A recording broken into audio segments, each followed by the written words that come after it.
Semana do Meio Ambiente 2021, Cuiabá, Mato Grosso. Estamos de volta com os nossos encontros e agora o tema é queimadas e os impactos das queimadas, principalmente aqui no nosso Pantanal. Então nós temos aqui 3 convidados de peso para falar sobre o trabalho desenvolvido e as ações para 2021. Eu estou aqui com o André Turioni, da Pousada Araras, Jennifer Larrea, do El Bicho MT, e Carla Sassi, do Grupo Grade.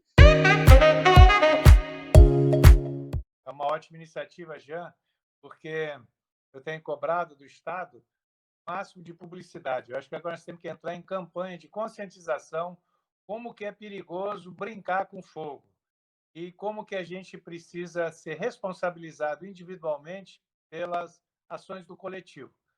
Então, eu acho que é muito oportuno a tua chamada e a tua convocação. Então, para a gente ser breve, o ano passado nós fomos surpreendidos por inícios de 3 focos em pontos distantes um do outro, e a gente ficou olhando isso durante um tempo. E eu acho que a gente olhou tempo demais antes de tomar atitudes. Mas é que foi uma coisa que, vamos dizer que no histórico do homem pantaneiro, o fogo é normal, ele acontece. Ou por uma queimada controlada, como era a tradição dos povos daqui, inclusive dos indígenas, ou por queimadas, vamos dizer, não intencionais, mas também com a ação do homem, que é tipo coleta de mel, e aí deixa uma fagulha para trás, um acidente que aconteça dentro de uma fazenda, um tanque de combustível, um trator, enfim, são inúmeras as oportunidades que um período de tamanha seca, como nós tivemos o ano passado, oferecem para iniciar um fogo. Então, essa é a minha sensação, porque eu fiquei sabendo desde o começo de todos desses 3 focos. Um que era lá mais na direção do Rio Paraguai, a outra mais de direita, da Transpantaneira, de quem vai daqui para o Jofre, a outra mais ao nosso fundo, mais ou menos uns 30 quilômetros do meu fundo, na minha propriedade, ao lado esquerdo, e aquele que estava emergindo ao longo do acesso ao Sesc Pantanal. Então, esses três incêndios nos demonstram que, primeiro, não é para procurar culpados, é para a gente se conscientizar o que nós temos que fazer para evitar isso. E que as origens podem ser diversas. Como a gente viu nesses 3 casos, as origens são bem diversas, né? O problema é saber o que nós fizemos quando se percebeu que o fogo era inquietante. Essa que é a pergunta. E o que não fizemos e o que nós vamos fazer agora, né? Eu acho que teve uma demora na resposta, tanto do particular, muito mais ainda do Estado. O Estado demorou muito para cair a ficha do que estava acontecendo. E o homem local imaginou que era um daqueles fogos que eles conheciam. Nunca ninguém viu um incêndio nessas proporções, pelo menos as pessoas que eu conheço, com tamanho impacto. Então, tirar lições dessa ocorrência e, considerando que 2021 está prometendo uma seca maior dos últimos 111 anos, de acordo com informações meteorológicas, e considerando que nós estamos hoje, no dia 1º de junho, como se nós estivéssemos no 1º de agosto. São 2 meses adiantados no processo da seca. Então, isso significa que as ocorrências poderão iniciar mais cedo, e tem muita matéria seca, e as dimensões poderão ser ainda maiores. E o tempo já urge para que a gente esteja de prontidão. É uma questão de chegar em agosto, a gente tem que estar afinadíssimo e o tempo todo atento para qualquer fumaça ir lá no combate. Para nós é muito importante que a gente não esqueça tudo o que aconteceu e que a gente tire lições, né? E se prepare para o que pode vir.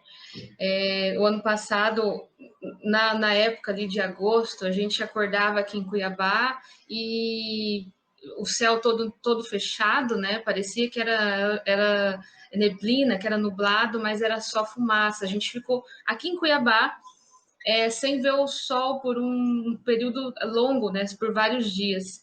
E aí a gente começou a pensar, poxa, toda essa fumaça tá vindo de onde, né? Começou a vir a preocupação, porque era dia após dia, a gente acordava durante a noite, era uma noite péssima, né? Sem qualidade de sono, de tanta fumaça.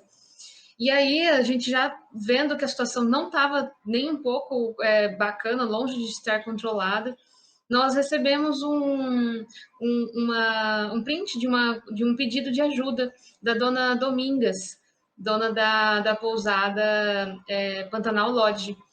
Ela, nesse pedido de ajuda, ela colocou que quem tivesse indo ao Pantanal, ali para Transpantaneira, que se tivesse algumas frutas em casa, que se pudessem levar, porque os animais estavam morrendo de fome, porque a propriedade dela tinha sido queimada 100%, e os animais que conseguiram correr do fogo e que depois voltavam, quando chegavam não tinham nada para comer. E aí que começou, né, então, o período da fome cinzenta. E aí nós vimos essa situação, esse pedido, e falou, nossa, como está o Pantanal? Porque se um animal silvestre não tem ali o que comer, o que se salvou do fogo vai começar a morrer de fome, né? Então aí nós nos organizamos aqui, pegamos o carro, fomos ali para a Transpantaneira. Chegando lá, a gente encontra o pessoal do GRAD, eles já estavam lá, já estavam atuando, bom na massa, georreferenciando, pegaram do zero, e daí sentamos para conversar e vimos o desespero em fazer, o desespero por ver toda aquela área devastada, todo aquele sofrimento. A gente andava e via, era animais carbonizados, era quilômetros e quilômetros de fumaça, de cinzas. A gente entrava às vezes para dentro ali da Transpantaneira, alguns metros, e o pé afundava nas cinzas. Era uma camada de 30 centímetros ali, no mínimo, de cinzas. E aí, vendo aquela destruição, assim, foi um choque para nós, um choque muito grande, porque a gente sabia que estava feio vendo aqui a situação de Cuiabá, mas a gente não tinha ideia que era tão feio. E aí, conversando com o Grade, e eles mostrando para nós o que eles estavam fazendo, o que precisava, e só estavam eles em campo. E aí a gente é daqui, né? Esse pessoal veio de todo canto do Brasil, de Minas, e a gente aqui não vai fazer nada. Voltamos para Cuiabá e falamos, vamos mobilizar todo mundo da causa animal, todo mundo que tem essa consciência aí com o meio ambiente, com o nosso Pantanal, né? Que é um patrimônio que temos como nosso, né? De tanta biodiversidade rico, uma fauna incrível que se a gente não cuidar, em poucos anos a gente vai perder tudo isso, né? E aí começamos a ver o que a gente podia fazer aqui, e aí iniciamos a campanha de arrecadação de alimentos para levar para esses animais que estavam sofrendo com a fome, porque a área ali da Transpantaneira, naquela região, por várias regiões, né, tinha sido consumido pelo fogo 100%. Então, esses animais, principalmente os animais mais lentos, que não se deslocam tanto, né, eles ficaram completamente sem ter do que se alimentar. E aí começamos, toda semana a gente levava 15 toneladas de frutas. Nas reuniões, nós nos reuníamos a princípio, até como o André falou, o governo do estado, ele demorou demais para agir.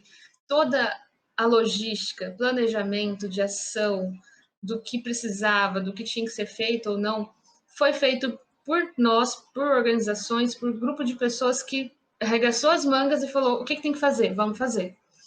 E aí era o grade que georreferenciou, nós que levávamos as comidas, depois entra a Ampara fazendo uma vaquinha para investir e atuar também no Pantanal. Então, assim, quando nós vimos, a gente abraçou mesmo o Pantanal, não conseguia mais virar as costas e falar assim, e só cobrar, né, do governo. A gente abraçou mesmo a causa, porque o governo demorou para agir, a gente viu o sofrimento dos bichos, das pessoas que estavam no local.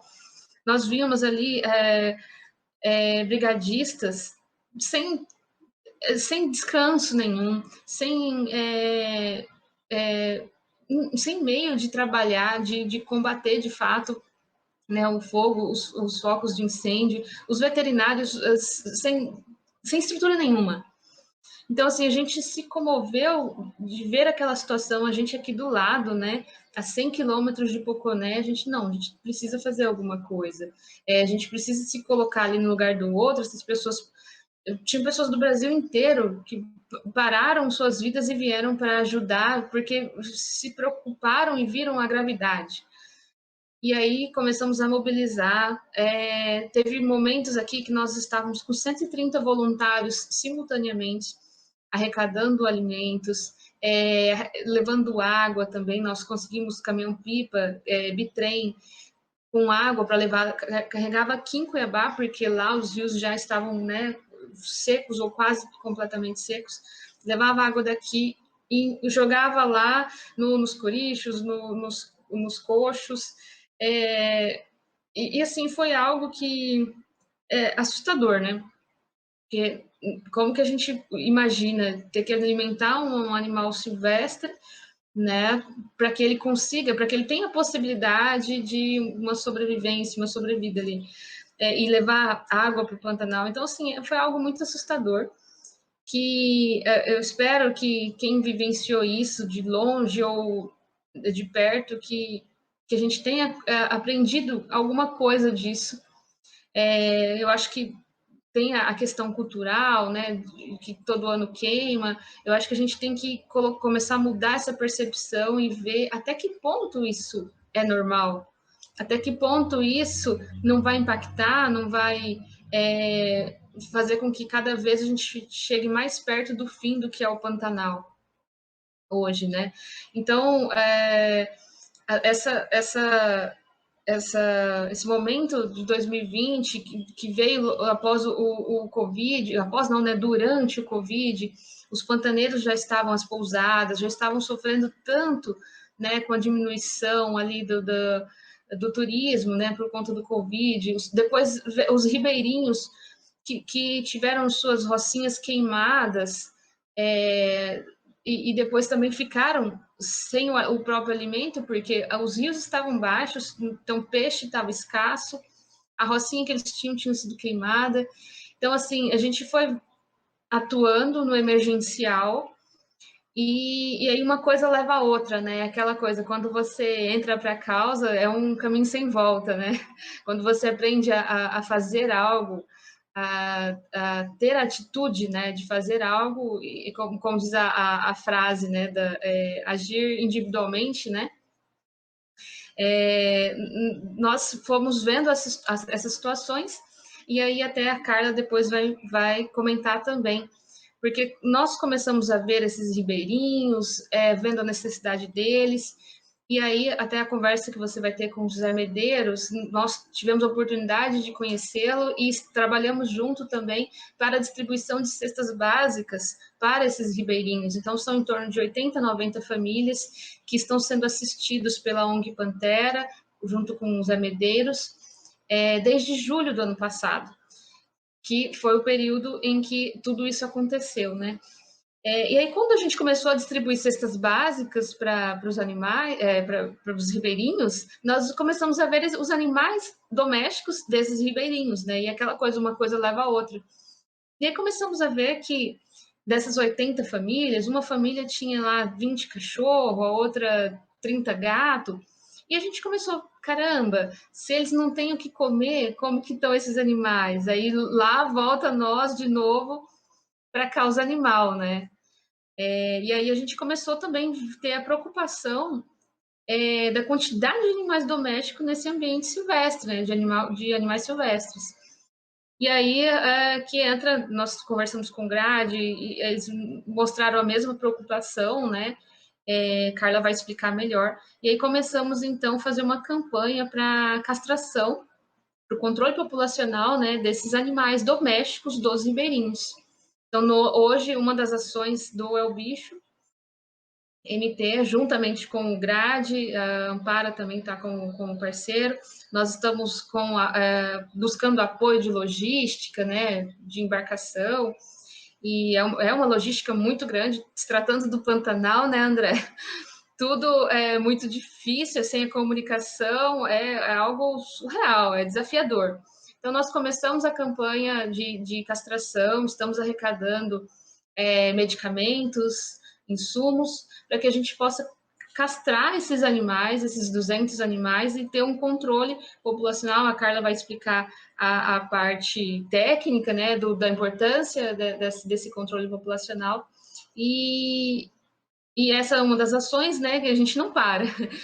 E para agora, o período de seca de 2021, nós estamos participando de um plano de ação que a SEMA criou, onde todo o grupo que participou ano passado está participando para montar o plano de ação,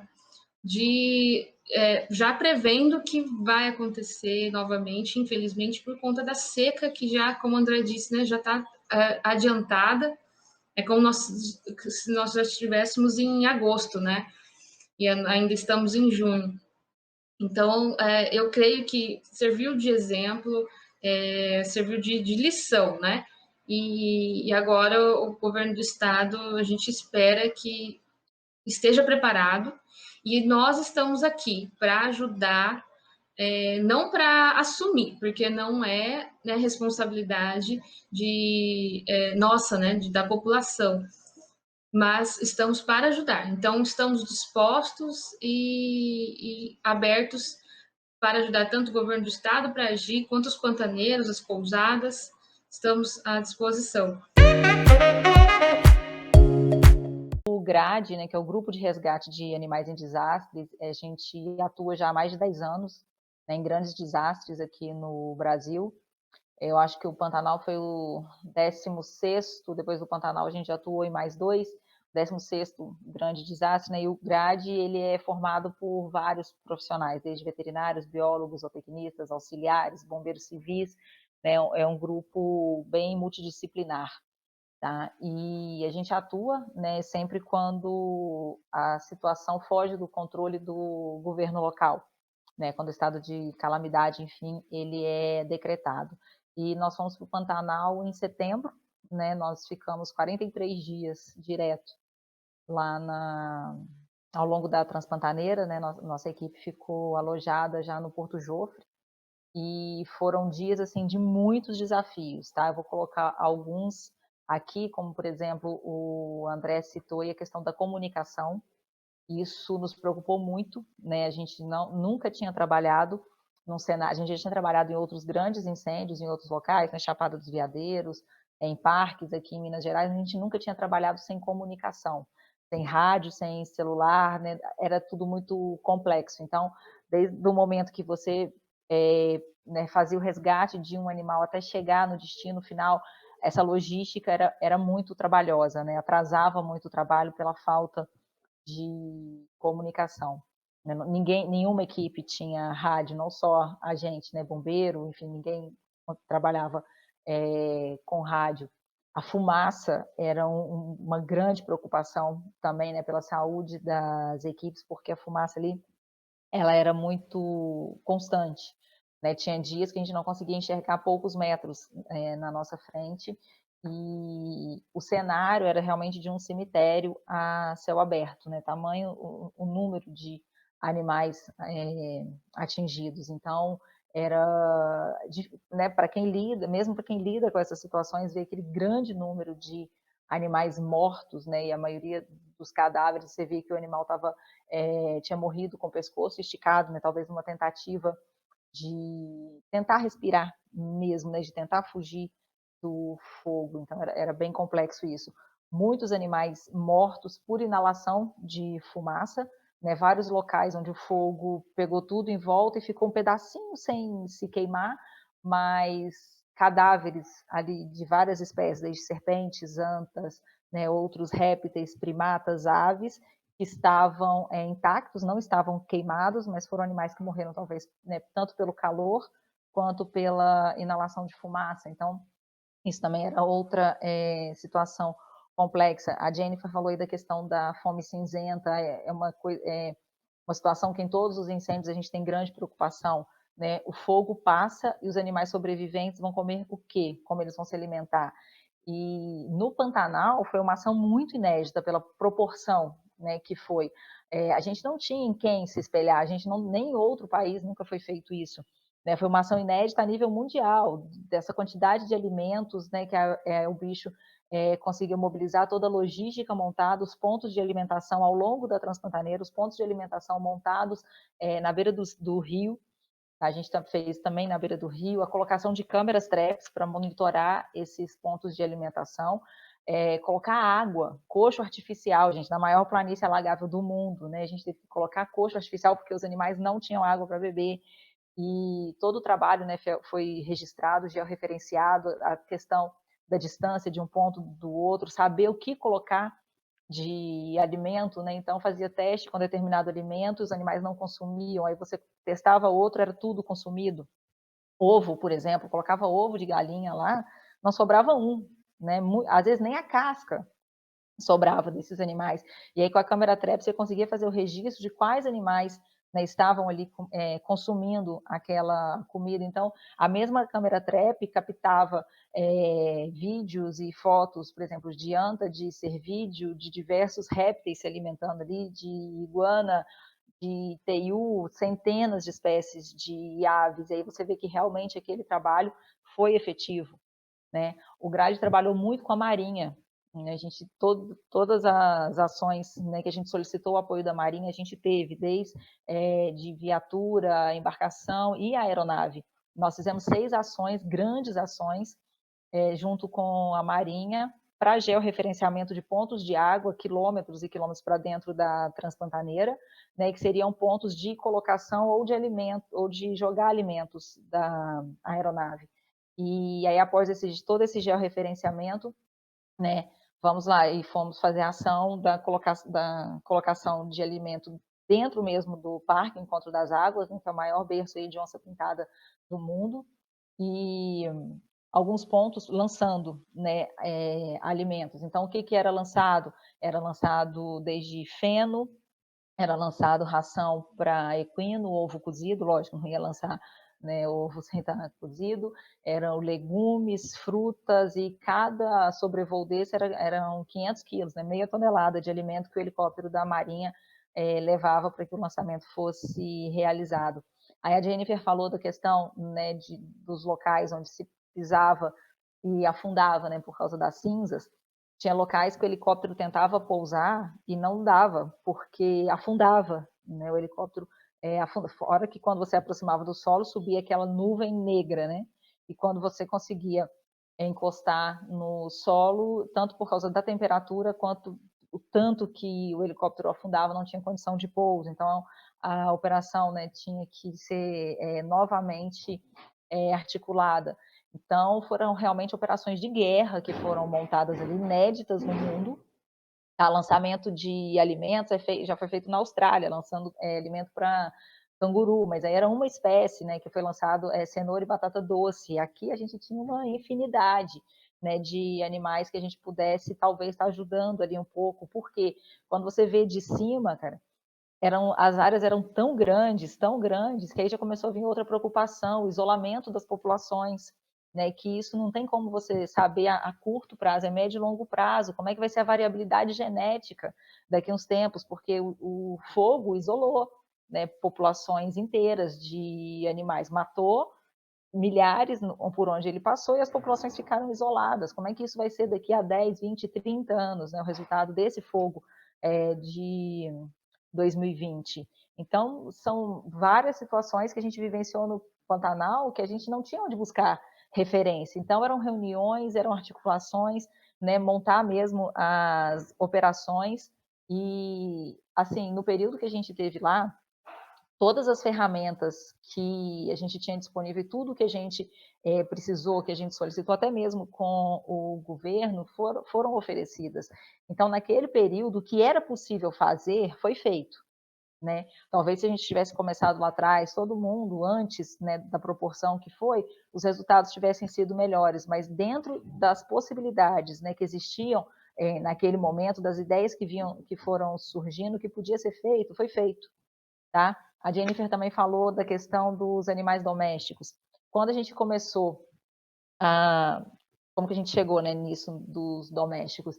Tinham vários pequenos poços d'água ao longo da Transpantaneira, que tinha famílias principalmente de lontras, tá? E aí essas lontras não tinham o que comer. E fazer a migração para elas era quase impossível, porque o próximo ponto de água era muito longe. Né? Fazer realocação, translocação, tirar aqueles animais dali e levar para outro local, você ia causar talvez uma briga, né, entre duas populações, enfim. Aí uma das ideias foi, vamos conseguir peixe com a população ribeirinha, e ir trazendo para esses animais, dia sim, dia não. Olha que loucura a gente ter que fazer isso, né? Tem que pensar nessa ação. E aí, quando a gente foi até a população ribeirinha para ver a questão dos peixes, né, principalmente tuvira, a gente se deparou com uma grande quantidade de animais domésticos, né, cães e gatos.